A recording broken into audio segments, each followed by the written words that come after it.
John's Go Crypto Investing, where you like, subscribe, and share with that bell notification, information-based station, education at its finest. I am not a financial advisor, but hit that like button. This is just my own personal opinion on the market. Road to 10,000 subscribers starts with you.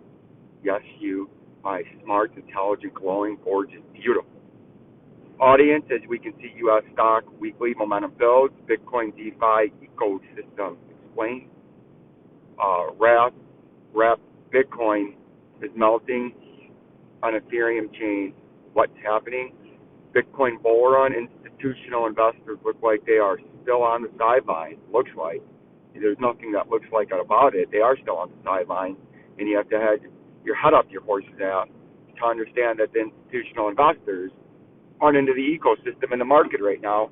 And why would they be, based on the cataclysmic things that happen in crypto this year? Why, on God's green earth, would an institutional investors be hoarding and trying to throw their way into the market right now?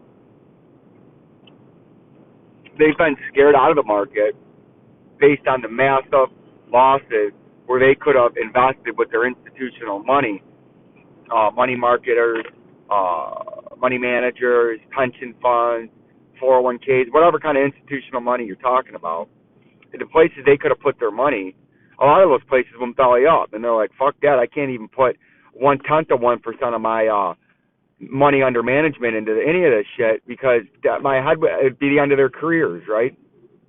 And some of the people that banked on it and took that gamble, their careers are over because they lost all their clients' money, whether they had 1% of the fund of their money that they're under management or 100% of it. It doesn't matter. Anybody that can make that big of a boneheaded play, you don't want managing your money, right? But you can see the Bitcoin price is sitting here, and this is very critical to look. See how we're just stagnating after this big rally through this blue trading zone, but then we get the big rally, this tight sideways consolidation with crashing volume.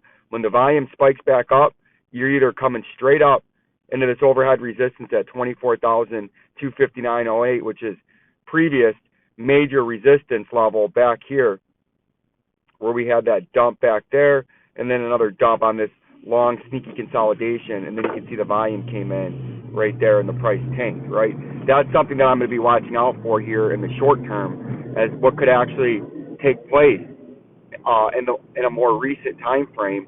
As when the volume comes back in, we're either going to jump up to that 24,259, or the volume's going to come in and we're going to have to retest the sneaking 200-day moving average that's running almost right up into the top part of that blue trading zone right there at about 19,049 and 13 cents. And that would be the critical area that you must hold, because if you fall back through this 19,000, just like you were able to shoot right through it here, you're going to shoot right back down through it. If you breach this level, you would come bloop right back down to major support, just like you shot up through it here, and just like you shot down through it right there, because there's not a lot of volume within this blue trading range. So that's what we're watching. These are your levels that you need to watch out for in your daily morning technical analysis as we overhauling this station. And we got exciting things in an exciting way that we're going to bring this education and information to you, starting with a video by 7 a.m. every morning, and then however long it takes to download, depending on what work location I'm at. By 7 a.m. every morning, at 6:33 a.m. right now, you'll have your morning Bitcoin XRP technical analysis, and those are the levels we're looking for in the short term in the Bitcoin price. And early in the morning, that's all we're going to be talking about in the first update, just your daily technical analysis. Same thing with the XRP price. You got your major upper resistance at 50 cents, your current support resistance at 37 cents, that we're looking to flip it back to support because it's been primary resistance for the better part of 5.5 to 6 months. And if we can hold that, we can try to make a run up there to that 50 cents. But if we fail this 37 cents and can't hold this, you do know we're going to drop down back into that coveted range that is really a last line of defense here before a catastrophic capitulation this year between the 29 and 32 cents. If you break 37 cents, you're coming straight down to that 32 cents, where you've hit multiple support levels over the past several months that you've been able to bounce back off of it and then return rally, right? And it's kept you from having a big crash. And you can see the latest time you had a big wick over the 7th to 14th time period in January. And then if this would load up, you would see several more hits on this back here.